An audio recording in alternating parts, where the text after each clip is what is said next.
Fantasy Philosophers is brought to you by fantasy-info.com.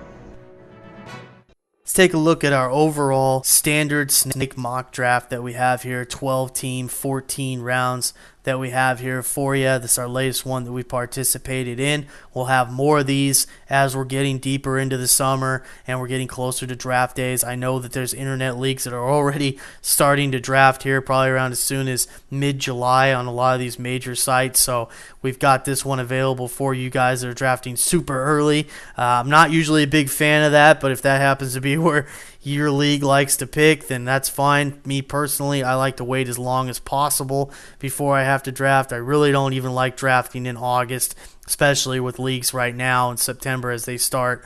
But for people that are going to be drafting early, this is something to definitely keep in mind.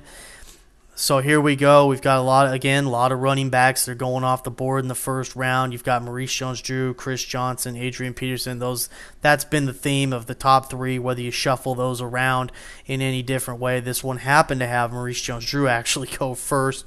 I think if we do see Chris Johnson end his holdout here towards the end of July or at any time really in August before some of the later drafts, he will swing back up as the legit number one overall guy. But I think it seems that some people are a little concerned about his situation, and so we are seeing a shuffle between these three guys as maybe the first overall pick. Other running backs that went in the first round, and these guys, a lot of them are going traditionally in a decent amount of drafts. I know the ones that we went through, they were first rounders. Ray Rice, definitely. Michael Turner, yes.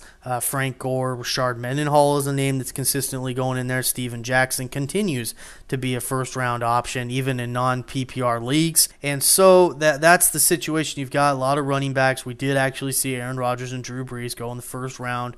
Once again, that's a pretty common thing that's going on right now. We're starting to see them more towards the back six of the draft in these 12 teams. You see that happen. One player I disagree with was Andre Johnson. He went as the 6th overall. I think in a non-PPR league, that's way too high to be taking a wide receiver. Even Larry Fitzgerald, went in the 11th pick. I still think that's way too high for a wide receiver in a standard league, especially. In a PPR league, maybe so, but not in a standard league. That's too high for receivers, people. Ryan Matthews was a name, rookie Chargers. He was in the 2nd round. I believe in the PPR league we did mock, he was in the 3rd round. So he's somewhere in that 2-3 round range. I think that's going to be legit. I think the only thing you have to really worry about is he is going to start from the beginning of the season, and so he could break down as we're getting into December. But I think overall he's going to give you a pretty good season, at least before that. Take a look at all these teams. Keep in mind some of the guys and where they're going.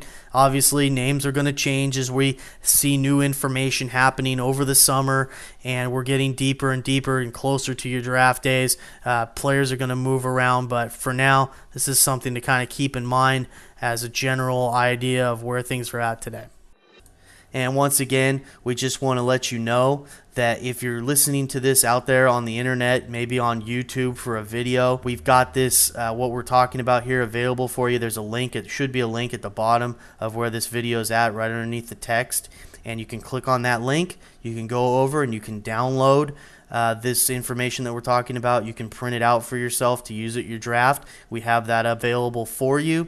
And if you're also listening to this on a podcast, maybe like Podbean, Mepedia, any one of those, Blueberry, any of those type of places, that should also be incorporated. There should be an article with this as well, and there should be some type of link there for you to get back to the specific page that we're talking about for this cheat sheet or mock draft that we happen to be talking to you about right now. Good luck this season, and we hope that this information helps you have success. For more fantasy football information, go to fantasy-info.com and sign up for our free e-newsletter. Good luck in your 2010 Fantasy Football League. As an added bonus, the Fantasy Info guys will include their 5 secret tips for success in fantasy football.